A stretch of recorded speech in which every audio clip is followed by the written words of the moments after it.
এটাতে আছে সবাই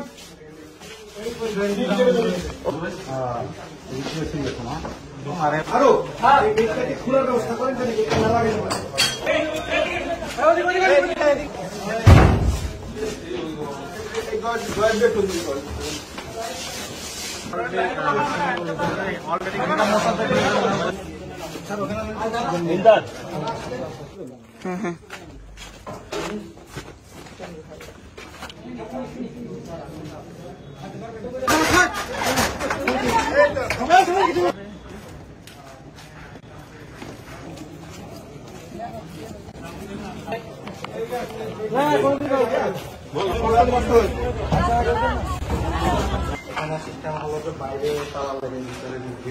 কিন্তু বলে দিলাম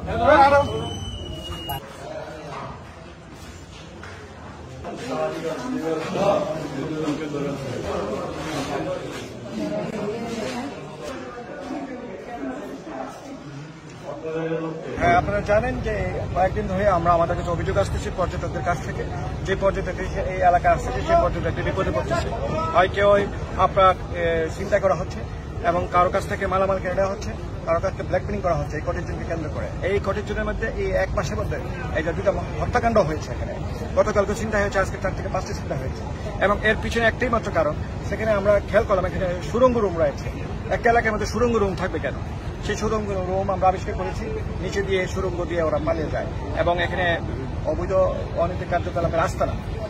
এখানে 20 জন 25 জন মেয়ে রাখে, তারপরে সুড়ঙ্গ রুম দিয়ে আমাদের পর্যটকদেরকে আটকে রাখে এবং নিয়ে যায়। এই অভিযান কি চলমান থাকবে কিনা? এই অভিযান কন্টিনিউশন চলমান থাকবে এবং আপনাদের মাধ্যমে সবাইকে জানাতে চাই এই কটেজন এলাকা হবে সম্পূর্ণভাবে ছিনতাই মুক্ত, সম্পূর্ণভাবে অপরাধ মুক্ত। এবং এখানে কেউ যদি ব্যবসা বাণিজ্য করতে চায় পর্যটকদের জন্য সেটা করতে পারবে, বাট পুরো সুড়ঙ্গ রুম বাইরে থেকে তালাবদ্ধ, ভিতর থেকে তালাবদ্ধ এবং একটা এরকম গহীন আস্তানা, এটার কারণ থাকে। এই আস্থানে আমরা আজকে ভেঙে দিয়েছি। এই আস্থানে যদি কারো যদি সাহস থাকে আবার যদি কন্টিনিউশন করে তাদের বিরুদ্ধে কঠিন ব্যবস্থা না হয়। এবং সবচেয়ে বড় কথা হলো আমরা খুঁজে দেখতেছি যে এই আস্থানা যে বানিয়েছে এর পিছনে মদতদাতা কারা, সেই মদতদাতার বিরুদ্ধে ব্যবস্থা না হবে।